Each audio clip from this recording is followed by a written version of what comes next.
Hey expats and travelers alike, I'm Josh with Expats Everywhere. And I'm Kalie. And we know that the channel is growing, so in this video today, we want to connect with you guys and let you know how the channel began and how we got started living abroad, because like many of you, we were in our home country. As Americans, we were in the US and we just wanted to try something new. So we're gonna start out with our personal backgrounds, give you a quick snapshot of that, and then we'll move into actually like the real origin story of Expats Everywhere, which is a pretty fun story, so hope you guys enjoy. So a little about me, I grew up in a small town called Bristol. It's on the state line of Virginia and Tennessee. Actually, if you go there, you can be in two places at the same time. You go to State Street, you have 1 foot in Virginia, 1 foot in Tennessee. So fun fact there, also we have a NASCAR track. So needless to say, I didn't really travel much when I was younger. Actually, the first time I had a travel experience abroad was when I was 17, and it was just like a resort vacation to Aruba with family. So not much cultural experience going on. But in high school and in college, I was exposed to foreign exchange students, and I really gravitated towards them, and they really ended up becoming my best friends. I had a completely different experience to Josh. Funny enough, I also went to Aruba, but I was in like 3rd grade, so again, a different experience there. But my family traveled a lot while I was growing up, and a lot of it was due to my dad's job. He was a Major League Baseball scout, so he traveled a lot for work, and we as a family just kind of followed along. And then we also did family trips as well, both nationally and internationally. And then when I was in college, I wanted to do a study abroad, but I didn't want to go by myself anywhere. I was kind of scared to do that. And I couldn't find anyone that was interested in going with me. And then I met Josh my senior year, and he was already talking about moving abroad. He was a little older, shocking, was already out of college and wanted to move abroad. And I thought, well, if you wait for me, once I graduate from college, I'll move abroad as well.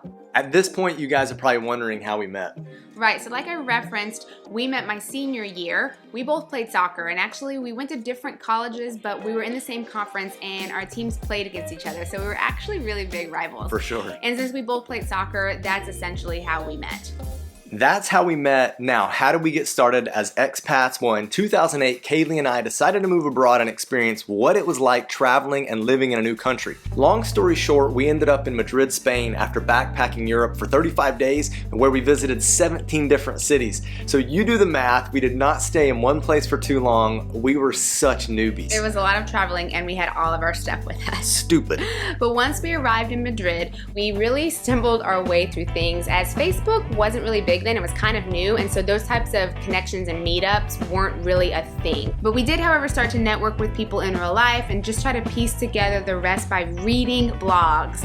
Yes, reading blogs. After 2 short, amazing years, we decided not to go back to the US, but to go forward to somewhere else. We really enjoyed the idea of trying out completely new environments, and probably like most Americans, Asia was completely foreign to us. After researching a bit about Asia, we narrowed it down to 3 options. And then in 2011, we left Spain, we got married in the US, and then we moved to Busan, South Korea. Now, really the only thing we had heard about Korea was from US military people who had been there for the Korean War. So a lot of that stuff was antiquated information. Another thing that we learned too is that some people were like, oh, I know someone who teaches English in South Korea. And that's interesting because that's what we were going there to do. Yeah, and this was a time before K-pop and kimchi were common around the world. The expat communities on social media were becoming much stronger, but they were happening in different forms of communication like Kakao Talk and Naver, which we had no idea about. And there was this adaptation period that we were having to go through on the fly. And then once we felt that our time in East Asia was coming to an end, we started looking at other places to go. And Josh really felt this calling to go to the Middle East. And I think it's because the Western media had made it very mysterious and misrepresented. So I said, okay, I will go to the Middle East, but anywhere except Saudi Arabia. Well, that's where we ended up. Yeah, now to spare you guys the details, we enjoyed it, yes, and we survived our time there, yes. And that's actually how Expats Everywhere got formed. You see, every time that we wanted to move somewhere or were interested in it, 2 things would happen. 1, we had to research online about the city or country. We had to figure out how to move there, how to get a visa, how to find jobs there, what other people's experiences were like, and all these other aspects. That was mainly Kalie doing that. A lot of research. So much of this information was in written form though, and I don't know about you guys, but I would rather not read all this stuff in blogs. I'm not against reading or anything, but it just ends up being a lot and it's hard to hold my attention. Yeah, and the second thing that would happen is that we would have to apply to all these jobs and fill out application after application, and I hated that. I did not like doing the visa work. So an idea came to mind that I would pay someone to do this. Then a second later, I said, well, if I would pay someone, maybe someone would pay me, right? And that's really how Expats Everywhere was born. So we were going to be the ones to help people with their moves. And because of our moves and our travels, we had amassed this really large network of people who either went through the process or were moving to a different country or they knew someone who did. So we thought, how do we gain exposure for this business service? I know, let's create a YouTube channel and put everything in video format. Instead of reading an interview on a blog site, let's actually interview the people. Yeah, video form. So that was back in 2015. Those videos were pretty rough. It's kind of funny because what we would do is we would just sit the computer in front of the interviewee and the camera from the computer would be facing the interviewee and we would be sitting behind and be asking questions. And really we didn't know anything about like lighting or camera, and we've gotten a little better at that now, but we didn't know anything about angles or anything like that. Yeah. So if you want a good laugh, go back and we'll put some in the description below. We'll put some old videos. They're pretty funny. We'll put our embarrassing ones in there. Right? Audio's bad, lighting's bad. We didn't know what we were doing. You probably won't watch very long. Now here's the cool part. As time passed, we got better, we did more consulting and information sourcing, and we really found what we loved the most about the expat life, the business, and the channel was YouTube. Right, so late in 2019, we decided to change our business model and go all in onto YouTube. We found that we really loved interviewing people and hearing a wide variety of English-speaking expats talk about their experiences in a lot of different places. And sometimes we would do an interview with someone and be like, wow, I never considered actually living there, but now that you've talked about it, that sounds interesting. Maybe we should move there. Yeah, that happened to me all the time. I didn't have to be interested in where they were living to be interested in their story and about how they found their new country.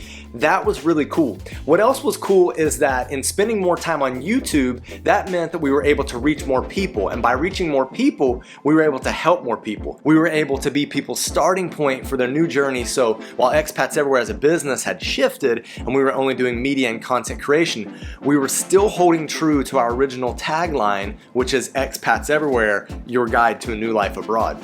You've made it this far, you're probably wondering like, why do these guys do this? Like, what do they believe in? Well, we believe that living abroad transforms lives. And it's not just of the person moving there, but it's their children, their family, the community that they're moving to, the community that one day they might return to.